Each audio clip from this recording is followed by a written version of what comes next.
fronters. Reason being, firstly, this is the internet. We don't believe what we see. A lot of this.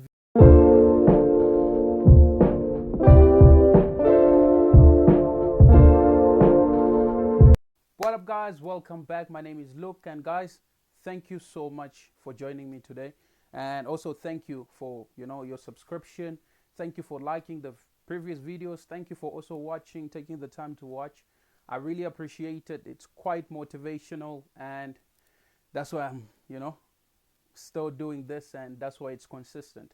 Thank you so much. So, well, let's get into it. So today's topic, okay, quite interesting, guys. It's gonna be quite interesting, and it comes from a very interesting video I came across on Instagram. Yes, and just the caption itself: this foreigner must be removed from Africa and he must return to China where he clearly belongs, was enough to stir my curiosity. Like always, I tend to read the comment section before watching a whole entire video, just to get like a summary of the whole video. So I did, and some of the comments in the comment section went as follows. Sadly, just like America, the Chinese are buying up Africa too. The fact that the guy pulling the card was completely oblivious to the whole situation makes me sad. Why did the one African even allow himself to be degraded like that?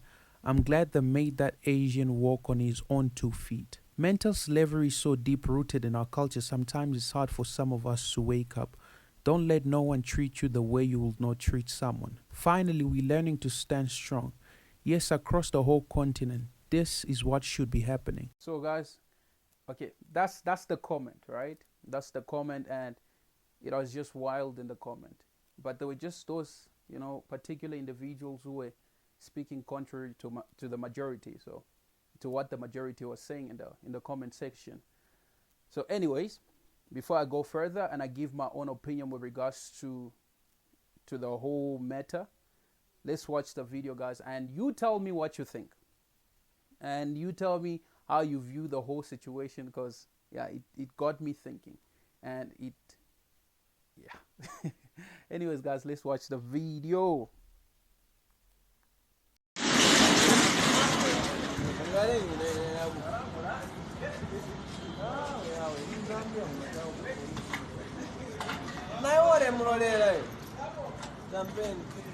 Okay, so yeah, so what these guys are speaking, the guy behind the camera, right? He's speaking Bemba. That's Zambian language. So basically, he's stating to his friend that, hey, look at this guy. He's waiting for this Chinese man. Look at him. So that's what they're talking about. So, anyways. Get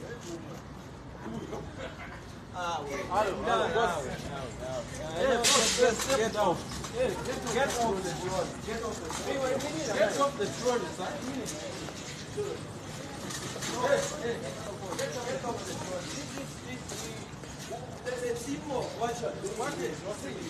This is money, right?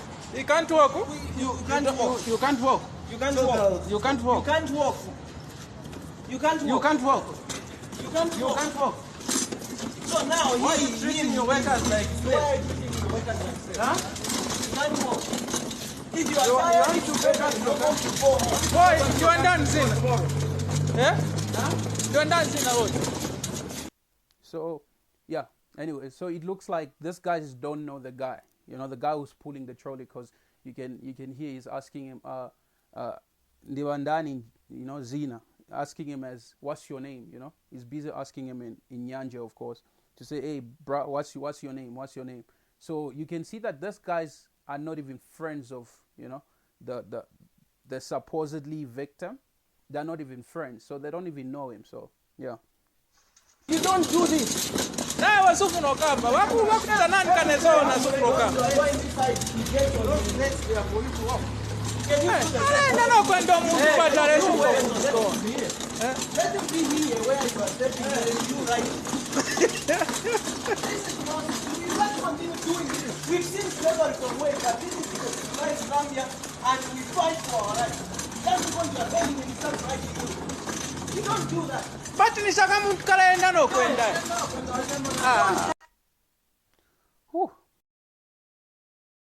So guys, first of all, unlike the people in the comment section, it'll be sort of be it'll be quite stupid of me to somehow side with the confronters. Reason being, firstly, this is the internet. We don't believe what we see. A lot of these videos are somehow one-sided. You only see, one story, one angle, the story from one angle. And secondly, this is Africa. Blaming and shaming people for a predicament is somehow a deliberate. It's always someone else's fault, and we're innocent, right?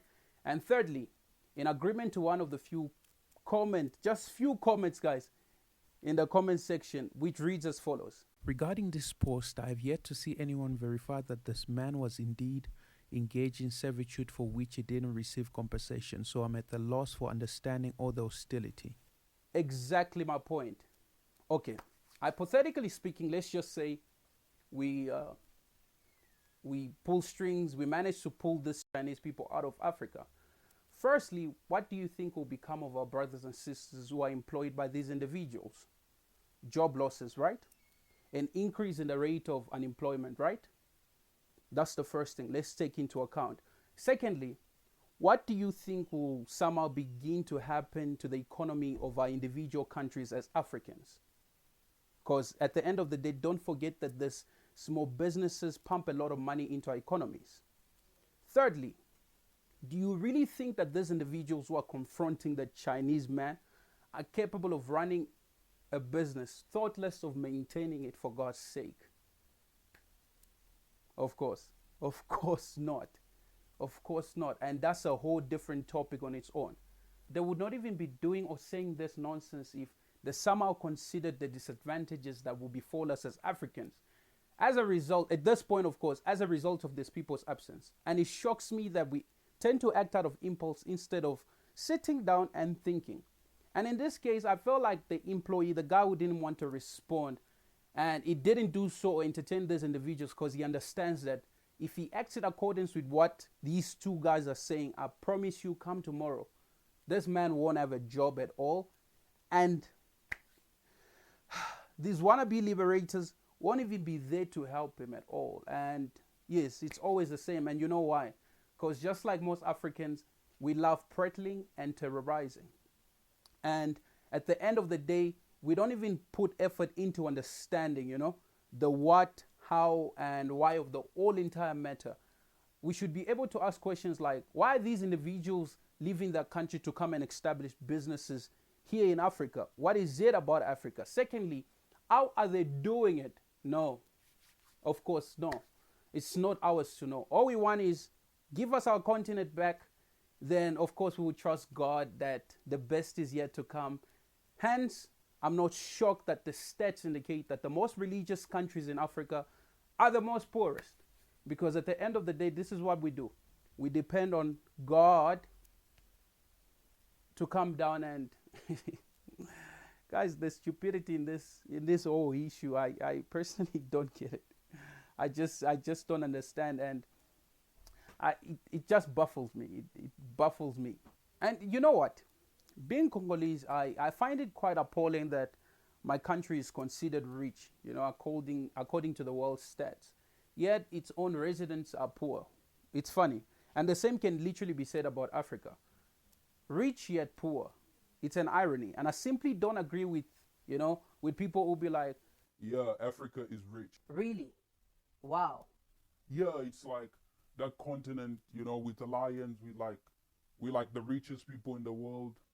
Wow. Yeah, like we so rich. Like I'm from the Congo, and we have like you see the materials that you kind of make your phones with, like function. Amazing. Yeah, like man, we rule the world, man. But wait, what's up with the Angry Kids though?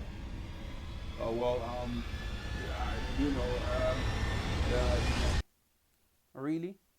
Because if the same was to be said of Dubai, guys, you would say yes, of course. If the same was to be said of Dubai, you would say yes, Dubai is rich. But think about it. Is it the land that's rich, or is it the residents of Dubai that are rich? If you say the land, well, think about it again. If you say the people, well, then through or by the same perspective, Africa is poor yet full of potential. It's not rich. So what makes a country or a continent rich is the resident of the country and not the country on its own.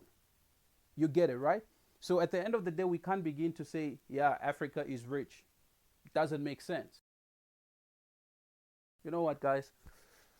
Topics like this make me boil. But like the stranger in the comment section said, we have to rise above these petty mentalities. And I'll take it from that because trust me, the same Africans who are being prejudiced, discriminating against the Chinese men are the same ones donating all their finances to fly-by-night churches that add no value whatsoever, causing so much damage at the end of the day. Then we wake up and point fingers. Guys, relax. Relax. We are to blame at the end of the day. And yes, guys, so before I say the wrong things, let me go.